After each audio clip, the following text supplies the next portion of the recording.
नोरमा group, जो सोचता है वो करता है। आपके अपने सपनों का आशियाना। 18 घंटे से अचानक ही बिहार के राजनीति में एक बार फिर से एक चर्चा बहुत तेज़ी से आगे बढ़ रही है। अब इस चर्चा के पीछे का तथ्य क्या है वो हम आपको समझाते हैं और हम आपको बताते हैं कि आखिर इसके पीछे की पूरी कहानी क्या है। आपने कल देखा होगा कि भारतीय जनता पार्टी के वरिष्ठ नेता और जेपी नड्डा के साथ साथ केंद्रीय नेतृत्व के बहुत करीब रहने वाले राजेंद्र गुप्ता लालू प्रसाद से मिलने गए थे। राबड़ी आवास जब वो गए तो इस बात को लेकर के ज़बरदस्त खबर पूरे बिहार की राजनीति में तैरने लगी। इसके पहले आपको बता दें कि एक बयान आया था जिसमें ये कहा गया था कि जो भी क्षेत्रीय दल हैं वो या तो विलय हो जाएंगे या विलीन हो जाएंगे। एक बार फिर से ये बात भारतीय जनता पार्टी की तरफ से कहा जा रहा था कि कोई भी जो वर्तमान परिस्थिति बनी है 2025 के चुनाव के बाद से बिहार में बहुत कम दल बच जाएंगे जो एनडीए से बाहर होंगे या फिर अकेले चुनाव लड़ेंगे। इन सभी बातों को लेकर के जब चर्चा चल ही रही थी कि इसी बीच में आपको बता दें कि एक घटना घटी। घटना क्या घटी कि जब राजेंद्र गुप्ता राबड़ी आवास की तरफ मूव किए तो मीडिया के कैमरे धड़ाधड़ उनको शूट करने लगे। जैसे ही ये जानकारी मिली उसके बाद से मीडिया का जमावड़ा लगने लगा और सभी इस बात का पता लगाने की कोशिश करने लगे कि आखिर इसके पीछे की कहानी क्या है, तथ्य क्या है। कहीं से कुछ भी निकल करके सामने नहीं आया और 18 घंटे के बाद जब हमारी बात राजेंद्र गुप्ता से हुई तो सारा तथ्य खुल करके सामने आ गया। हम आपको बताते हैं। इससे पहले हम आपको बता दें कि बिहार विधान परिषद में पिछले वर्ष जो कई लोगों का चयन हुआ था और जब सत्ता परिवर्तन हुआ था उसके बाद जनवरी में कई लोगों को कई तरह के पद दिए गए थे और इसको लेकर के राबड़ी देवी नेता प्रतिपक्ष बनी थी और इसको लेकर जगदानंद सिंह जो कि प्रदेश अध्यक्ष थे उन्होंने एक चिट्ठी जारी की थी और ये चिट्ठी जाने के बाद वो नेता विरोधी दल विधान परिषद में बनी। राबड़ी देवी का राजनीतिक सफ़र जो है वो 25 जुलाई 1997 से बिहार के मुख्यमंत्री के रूप में शुरू हुआ और मार्च 2005 तक इस पद पर बनी रहीं।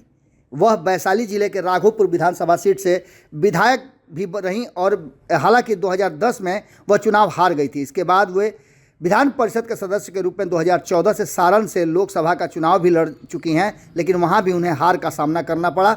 अब हम बात बताते हैं आगे राजेंद्र गुप्ता की।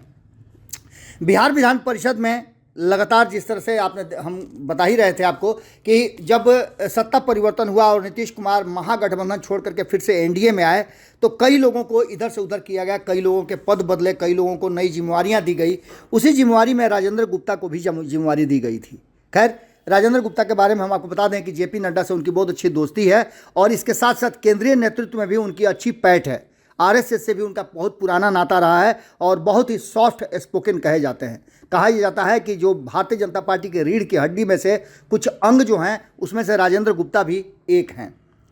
आपको बता दें कि जब विधानसभा से लेकर के विधान परिषद तक सब परिवर्तन हो रहा था तो राजेंद्र गुप्ता को उसी बीच में जिस तरह से जनता दल यूनाइटेड में भी परिवर्तन हुए थे, राष्ट्रीय जनता दल में परिवर्तन हुआ और भारतीय जनता पार्टी की तरफ से भी परिवर्तन हुआ था। भारतीय जनता पार्टी के विधान पार्षद राजेंद्र गुप्ता को ललन सराफ की जगह पर विधान परिषद में सत्ता पक्ष के उप नेता बनाए गए थे, जबकि जेडीयू के नीरज कुमार को और रीना देवी को सत्ता पक्ष का सचेतक और बीजेपी के संजय प्रकाश को सत्ता पक्ष का उप सचेतक बनाया गया था। आपको बता दें कि राजेंद्र गुप्ता, जैसा कि हमने पहले ही बताया, बहुत ही सॉफ्ट स्पोकन है और आरएसएस की विचारधारा से वो ओतप्रोत हैं। लेकिन आरएसएस की विचारधारा के व्यक्ति का राबड़ी आवास जाना, राबड़ी देवी लालू प्रसाद से मुलाकात करना, इसके पीछे की कहानी क्या हो सकती है। एक तरफ जहां दिल्ली चुनाव के बाद ये चर्चा चल रही थी कि आखिर बिहार में किस तरह का राजनीतिक परिवर्तन होगा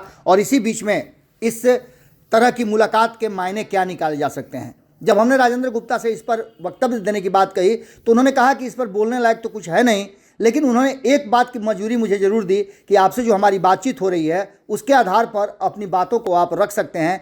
मैं मिलने तो ज़रूर गया था और राबड़ी देवी के आवास पर मिलने जाना मेरे लिए ज़रूरी भी था, क्योंकि मेरे घर में मेरी बेटी की पहली शादी है और नेता प्रतिपक्ष विधान परिषद होने के नाते राबड़ी देवी को आमंत्रण देना भी मेरा फर्ज था। इसके लिए मैं उनके आवास पर गया था और इसका कोई राजनीतिक मतलब नहीं है। व्यक्तिगत कारण और खुशी के मौके पर मैं निमंत्रण दे रहा था उसी दरमियान राबड़ी देवी के आवास पर मैं गया और मेरी मुलाकात लालू प्रसाद से भी हुई। लेकिन कोई भी राजनीतिक चर्चा हम लोगों के बीच में नहीं हुई। मैंने उन्हें निमंत्रण दिया और निमंत्रण देने के बाद मैं सीधे आ गया। यानी कि राजेंद्र गुप्ता ने जो हमारी बातचीत हुई उस पर वक्तव्य देने से तो इनकार कर दिया, लेकिन उन्होंने निश्चित रूप से मुझे इस बात की मंजूरी दी कि आप मेरी बातों को कोट कर सकते हैं।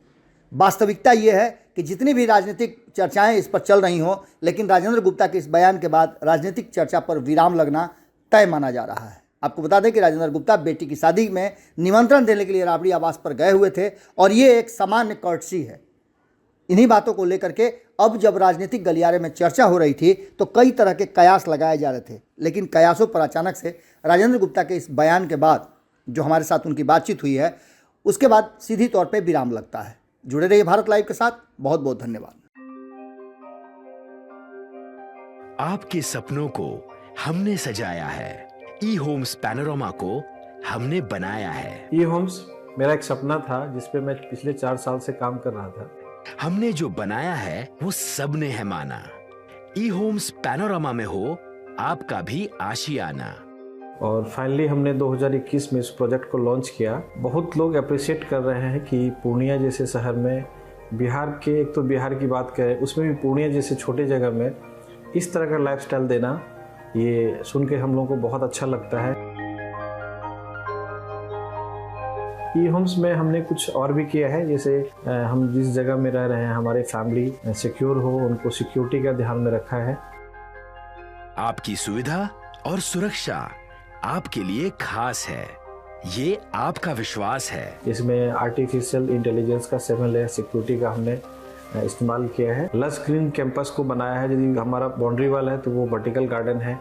ये जितनी भी फैसिलिटी होता है एक इंटरनेशनल टाउनशिप में ई होम्स है, ये हम लोग विश्वास नहीं कर पा रहे हैं। जो भी हमारे मित्र दोस्त या जो भी हमारे बाहर के बाहर आते हैं तो हम लोगों को बहुत अच्छा सुनने को मिलता है और बहुत अच्छा क्रेडिट मिल रहा है। वो सारा हमने सिर्फ एक बिल्डिंग नहीं बनाया, हमें एक बहुत अच्छा लाइफस्टाइल दिया ई होम्स में, और मेरा एक सपना था जिसको मैं आज फुलफिल होते हुए देख पा रहा हूँ।